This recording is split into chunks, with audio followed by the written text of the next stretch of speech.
દેવાદિદેવ મહાદેવની આરાધના કરવાના મહાપર્વ મહાશિવરાત્રિના આજે પાવન દિવસની શહેરમાં અપાર શ્રદ્ધા અને ઉત્સાહભેર ઉજવણી શરૂ થઈ હતી।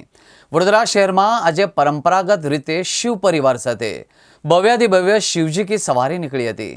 પ્રતાપનગરથી રણમુક્તેશ્વર મહાદેવથી 5 કિલોમીટર દૂર સલાટવાડાના સંતરામ મંદિર સુધી નીકળનારી શિવજી કી સવારીમાં હજારોની સંખ્યામાં ભાવિક ભક્તો જોડાયા હતા।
भगवान सिंह परिवार रણમુક્તેશ્વર મહાદેવથી હમણાં એમની યાત્રા શરૂ થશે।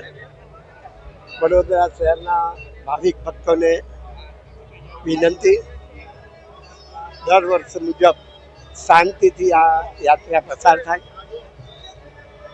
આખું વડોદરા શહેર શિવમય બની ગયું છે કે ભગવાન શિવજી દરેકને जन जन ने दे खूब दे बरकत दे। भगवान ने प्रार्थना करूँ छू तमारा दरबार में कोई दुखी ना रहे एवी प्रार्थना करूँ। देवोना देव महादेवजीनो आजे सौथी मोटो उत्सव है महाशिवरात्रि અને આખા દેશમાં ફક્ત વડોદરા શહેરમાં જ મહાદેવજીનો પૂરો પરિવાર એટલે કે શિવ પંચાયતન તે પણ સુવર્ણજડી શિવ પંચાયતન નગરચર્યા નીકળે છે। ત્યારે ગુજરાત સરકારના પૂર્વ મંત્રી અને ગુજરાતના સિનિયર મોસ્ટ ધારાસભ્ય શ્રી યોગેશભાઈ પટેલના અથાગ પરિશ્રમથી વડોદરાની જે આગવી ઓળખ ઊભી થઈ છે તે અંતર્ગત આજે ફરીથી શિવજી કી સવારીનો શુભ શરૂઆત થઈ રહી છે। આપ જોઈ રહ્યા છો કે તમામ નગરજનો, તમામ નેતાઓ, તમામ પાર્ટીના લોકો અત્યારે ઉપસ્થિત છે। ત્યારે બધાના ઉપર વડોદરા શહેર પર દેવોના દેવ શંકર ભગવાનની કૃપાની અમી વર્ષા આ જ પ્રકારે વરસતી રહે તે જ આજના દિવસે આપણે પ્રભુ પાસે પ્રાર્થના। આજ રોજ મહાશિવરાત્રિના પાવન પર્વે તો છેલ્લા 13 વર્ષથી 2013થી એક પરંપરા શરૂ કરવામાં આવી છે કે જે શિવ પરિવાર છે, શિવ પરિવાર નગર ચર્ચાએ નીકળે છે। લાખોની સંખ્યામાં શિવ ભક્તો આ યાત્રામાં જોડાય છે।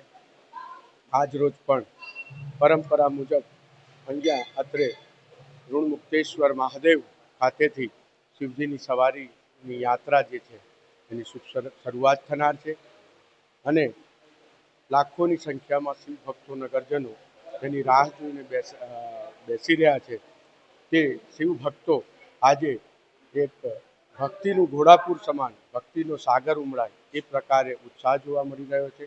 એ પ્રમાણે ભક્તિભાવ દેખાઈ રહ્યો છે। આજે ભગવાન શિવ સમગ્ર વડોદરાના નગરજનોને સુખ, શાંતિ, સમૃદ્ધિ, યશ અને કીર્તિની આપે એવી ભગવાન ભોલેનાથના આજે સૌ પ્રથમ તો આપના માધ્યમથી સર્વે વડોદરાવાસીઓને મહાશિવરાત્રિની હાર્દિક શુભેચ્છાઓ પાઠવું છું અને વર્ષોથી ચાલતી પરંપરા મુજબ આજે શિવજી કી સવારીનું હમણાં અહીંથી આગમન થશે।